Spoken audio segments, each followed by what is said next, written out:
तुम्हें मेरे साथ बितानी होगी। मैं सदियों से तुम्हारा इंतजार कर रही हूँ। ये नामुमकिन है। अगर तुमने मेरी बात नहीं मानी तो तुम्हें मरना होगा। तुम इतनी खूबसूरत हो, मैंने आज तक तुम जैसी हसीन लड़की कभी नहीं देखी। तो फिर क्यों तुम जैसी इच्छाधारी नागिन ने मुझे चुना? कौन हो तुम? क्या इच्छाधारी नागिन के माया जाल में फंस जाएगा ध्रुव? आखिर क्यों ये नागिन सदियों से कर रही थी ध्रुव का इंतजार? क्या है ध्रुव नाम के इस योद्धा की सच्चाई? आखिर कैसे पहुंचा ध्रुव इस तिलस्मी गुफा में? तुम मेरे हो ध्रुव, मैं तुम्हें हमेशा हमेशा के लिए अपना बना लूंगी। कौन हो तुम? मैंने आज से पहले तुम जैसी हसीन और खूबसूरत लड़की नहीं देखी। क्या चाहती हो तुम? मैं सिर्फ तुम्हें चाहती हूँ ध्रुव, सिर्फ तुम्हें। मैं कब से तुम्हारा इंतजार कर रही थी। क्या ध्रुव पर चल जाएगा खूबसूरत इच्छाधारी नागिन के हुस्न का जादू? क्या ध्रुव इच्छाधारी नागिन के सामने भूल जाएगा अपने बचपन का प्यार? क्या लारा की चुनौती को पूरा करने के लिए ध्रुव मान लेगा इच्छाधारी नागिन की बात? एक तरफ थी मंगेतर लारा तो दूसरी तरफ थी बचपन की साथी इरा, लेकिन इन दोनों के बीच आई एक खूबसूरत इच्छाधारी नागिन। अब किसकी ओर जाएगा ध्रुव? किसे चुनेगा वो अपना साथी? तुम दूर रहना मुझसे। अगर तुमने मेरे करीब आना भी चाहा ना तो मेरे बॉडीगार्ड तुम्हें मार मार कर तुम्हारी चटनी बना देंगे। इतना कहते ही लारा ने अपने हाथों से एक नीली शक्ति को निकाला और ध्रुव को दूर फेंक दिया। लारा, मैं तुम्हारा होने वाला पति हूँ। तुमने मुझ पर हमला किया। पति? काहे का पति? तुम पहले खुद को देखो और फिर मुझे। जिस दिन तुम्हारी शक्तियों ने तुम्हारा साथ छोड़ा उसी दिन से तुम मुझसे दूर हो गए ध्रुव। मार्कस, पृथ्वी से अलग एक ऐसी खूबसूरत दुनिया जहाँ के लोगों के पास जादू तो नहीं लेकिन उससे भी बढ़कर शक्तियों का खजाना था, जिसके जरिए यहाँ हर कोई मार्कस पर अपनी हुकूमत चाहता था। यहाँ जो सबसे शक्तिशाली होता था वो कानून बनाता था और कमजोरों को उस कानून को मानना पड़ता था। मार्कस पर ओहान साम्राज्य सबसे मशहूर और ताकतवर था, जहाँ शौर्य दल के लीडर का बेटा ध्रुव सिर्फ 11 साल की उम्र में सबसे शक्तिशाली योद्धा बन गया था। लेकिन पिछले 3 साल से उसकी शक्तियाँ कहीं खोती जा रही थी, जिस वक्त से हर कोई उसे बेकार और नकारा समझने लगा। यहाँ तक कि उसकी मंगेतर लारा ने भी उसका साथ छोड़ दिया था। लारा भरी सभा में ध्रुव को बेइज्जत करते करते उसके खानदान तक पहुँच गई और ध्रुव के पिता अरेंद्र को देखकर बोली, महाराज अरेंद्र, क्या यही है वो आपका पराक्रमी बेटा? क्या यही है वो चमत्कारी बच्चा जिसकी तारीफें करते आप थकते नहीं थे? लेकिन अफसोस महाराज, मुझे तो ये किसी भी तरह से आपका बेटा नहीं लगता। लारा, अपनी मर्यादा मत भूलो, तुम इस घर की होने वाली बहू हो। इसी बीच वहाँ मौजूद ध्रुव की सबसे अच्छी बचपन की दोस्त इरा लारा को देखते हुए बोली, महाराज, लारा को अपनी खूबसूरती और ताकत का बड़ा घमंड है। दिखावा और जहर दोनों कूट कूट कर भरे हैं इसमें। इसे दूसरों को नीचा दिखाने के सिवा आता ही क्या है? इरा की आवाज सुनते ही लारा ने फटाक से जवाब दिया, मैं तुम्हारे मुंह नहीं लगना चाहती, क्योंकि जिसके ना खानदान का पता है और ना ही खून का, ऐसी बदजात लड़की की लारा के सामने औकात की क्या है? लारा की बेहुदा बातें और उसके मुंह से निकल रहे जहरीले शब्दों को सुनकर ध्रुव चिल्लाकर बोला, लारा, बस बहुत हुआ। आखिर चाहती क्या हो तुम? चिल्लाओ मत। मैं सिर्फ तुम्हारे और मेरे बीच तय किए गए इस बेकार रिश्ते से आजादी चाहती हूँ। मैं ये रिश्ता तोड़ने ही यहाँ आई हूँ। अगर तुम्हारी यही मर्जी है तो ठीक है, मैं तुमसे की शादी करूंगा और फिर ये। खबरदार ध्रुव, तुम इतनी घटिया सोच रखते हो। कौन एक दिन के लिए भी तुम्हारी पत्नी बनेगी? लेकिन तभी इरा ने एक बार फिर लारा को टोकते हुए कहा, ठीक है तो कहा ध्रुव ने, वैसे तो तुम एक रात की दुल्हन बनने के लायक भी नहीं हो, लेकिन अगर ध्रुव तुम्हें की शादी करने का मौका दे रहा है तो इसमें इतना भड़कने की क्या जरूरत है? अपनी हद में रहो इरा। हद में तो तू रह लारा। अपनी ताकत का तुझे इतना ही घमंड है तो बाहर आ, देख लेते हैं कौन किस पर भारी पड़ता है। इतना कहते ही दोनों हसीनाएं भिड़ने लगी, लेकिन ध्रुव ने इरा को रुकने का इशारा किया।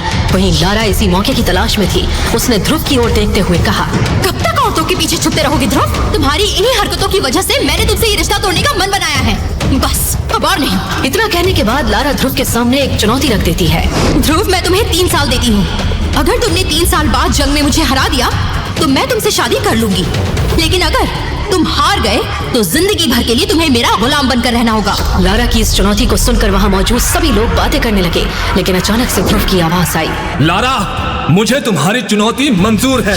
लारा गुस्से में पैर पटकते हुए वहाँ से चली गई। वहाँ मौजूद इरा अंदर ही अंदर इस बात से खुश थी कि लारा जैसी घमंडी लड़की अब ध्रुव की जिंदगी से दूर हो गई थी। दूसरी तरफ ध्रुव अब अपनी हर हार का जवाब ढूंढना चाहता था। वो रात के अंधेरे में चला जा रहा था। उसकी आंखों में आंसू, दिल में गुस्सा और दिमाग में सवाल थे। तभी उसके कदम एक कब्रिस्तान के बाहर आकर रुक गए। कब्रिस्तान में पहुंचकर वो एक कब्र के पास जाकर बैठ गया और तभी कुछ अजीब घटने लगा। अचानक ध्रुव की अंगूठी से एक रोशनी निकली और एक साया उभरने लगा। ध्रुव ने हैरानी से देखा, वो साया धीरे धीरे आकार लेने लगा और एक बुजुर्ग की तरह दिखने लगा। उसे देखकर ध्रुव घबरा गया। कौन हो तुम? कौन हूँ ये जानना तुम्हारे लिए जरूरी नहीं है, लेकिन हाँ, मैं तुम्हारी मदद करने के लिए ही यहाँ आया हूँ। मुझे तो तुम्हारा शुक्रिया अदा करना चाहिए। आखिर तुमने पिछले 3 सालों से मुझे अपनी अंगूठी में संभाल कर जो रखा है, और देखो आज मुझे नींद से भी जगा दिया। शुक्रिया ध्रुव, तुम्हारा बहुत बहुत शुक्रिया। उस सफेद आत्मा की ये बात सुनकर ध्रुव हैरान रह गया और गुस्से में बोला, तो तुम पिछले 3 साल से मेरी अंगूठी में छुपकर बैठे हो। कहीं तुम्हारी वजह से तो मेरी शक्तियाँ कम नहीं हो रही थी, क्योंकि जब से तुम मेरी अंगूठी में छुपकर बैठे हो तब से मेरी शक्तियाँ नहीं बढ़ रही है। ध्रुव की इस बात पर वो साया जोर से हंसने लगा। उस आत्मा की इस हंसी को सुनकर ध्रुव समझ गया था कि जो कुछ भी उसने कहा वो सच है। लेकिन तभी उस आत्मा ने ध्रुव से कहा, हाँ, वो मैं ही था जिसने तुम्हारी शक्तियाँ कम की, लेकिन मैंने ये क्यों किया ये मैं तुम्हें अभी नहीं बता सकता। फिलहाल तुम मुझे अपनी जिंदगी में शामिल करो और फिर देखो मैं तुम्हें इतना ताकतवर बना दूंगा कि न केवल तुम्हारी मंगेतर लारा बल्कि पूरा मैसेडोनिया राज्य तुम्हारे आगे झुकेगा। लेकिन हर बड़ी शक्ति की एक कीमत होती है ध्रुव। कीमत? कैसी कीमत? वह भी समय आने पर बताऊंगा। अभी के लिए इतना जान लो कि तुम्हारे पास कोई दूसरा विकल्प नहीं है।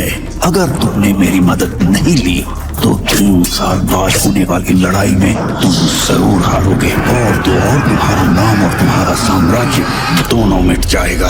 ध्रुव के पास विदुर की शर्त मानने के सिवाय कोई रास्ता नहीं था।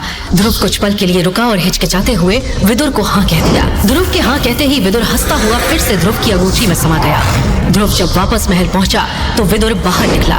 तुम्हें फिर से सुपर योद्धा बनना है तो मैं तुम्हें एक ऐसी दवा बना कर दूंगा जिससे तुम कम समय में अपनी शक्ति हासिल कर सकते हो और फिर से एकलव्य बन सकते हो। लेकिन उसके लिए तुम्हें चाहिए एक ऐसा फूल जो मिलेगा सिर्फ अबाबा शहर में। इस शहर के साथ ही एक तिलस्मी जंगल है जिसमें एक गुफा है और उसी गुफा में है वो तिलस्मी फूल। लेकिन ध्यान रहे, गुफा में तुम्हें कुछ ऐसा मिलेगा जिसके सामने तुम्हें अपने हथियार भी डालने पड़ सकते हैं। लेकिन ध्रुव के दिमाग में इस समय सिर्फ एक ही फितूर सवार था और वो था अपनी खोई शक्तियों को हासिल करना। ध्रुव किसी बात की परवाह किए बिना विदुर की मदद से अबाबा पहुंच गया था। अबाबा पहुंचने पर ध्रुव का सामना कुछ योद्धाओं से हुआ। अरे भाई, तुम्हें पता नहीं उस जंगल में ही रहती है वो खतरनाक नागिन। नागिन? क्या बकवास कर रहा है ये? हाँ भाई, सही कह रहा है ये। उस जंगल में आज तक जो भी गया वापस नहीं लौटा। देखो, मैं नहीं मानता। वैसे भी वो जंगल तिलस्मी जानवरों से भरा हुआ है। एक नागिन मिल भी गई तो क्या फर्क पड़ता है? भाई, तिलस्मी जानवरों से तो हम भी निपट लेते हैं, लेकिन उस नागिन का सामना करना मौत को दावत देना है। ये योद्धा ध्रुव को जिस जादुई जंगल में जाने से रोक रहे थे वो एक ऐसा खौफनाक जंगल था जहाँ कोई भी जाना नहीं चाहता था। लेकिन ध्रुव के लिए उस गुफा में जाना बेहद जरूरी था। ध्रुव बिना किसी डर के जंगल की तरफ निकल गया। थोड़ी दूर जाने पर उसे एक बड़ी सी गुफा नजर आई। उस गुफा को देखकर ध्रुव बिना किसी हिचकिचाहट के अंदर बढ़ा और थोड़ा अंदर जाते ही ध्रुव के सामने पत्थर से बनी एक नागिन आ गई जो 50 फीट लंबी थी। ये नागिन पत्थर से बनी थी जिस वजह से उस पर किसी हथियार का कोई असर नहीं होता था। पत्थर की होने के बावजूद वो नागिन हवा में उड़ सकती थी। आचार्य, ये क्या भला है? लगता है ये वही इच्छाधारी नागिन है।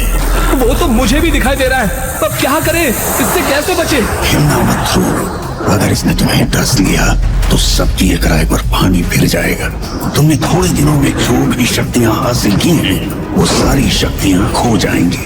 तुम पहले जैसे कमजोर योद्धा बन जाओगे और मैं भी कुछ नहीं कर पाऊंगा।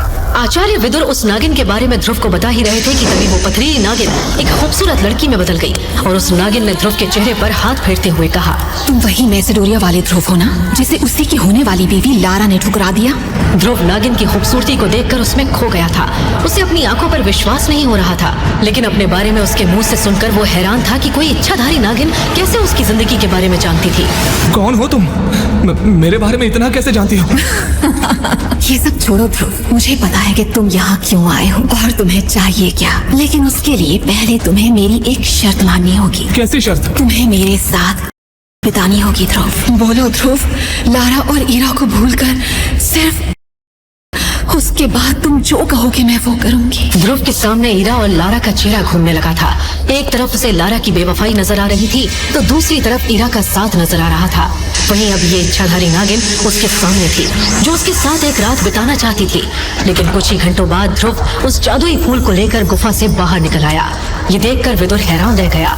ये तुमने कैसे किया ध्रुव? आप ये फूल लीजिए और जल्दी से मुझे जादुई दवाई बनाकर दीजिए आचार्य। 3 साल बाद मुझे लारा से भी मुकाबला करना है। इतना कहते ही विदुर और ध्रुव वापस महल लौट आए और देखते ही देखते विदुर ने ध्रुव को एक ऐसी जादुई दवा बनाकर दी जिसे पीते ही ध्रुव दर्द के मारे जोर जोर से चिल्लाने लगा।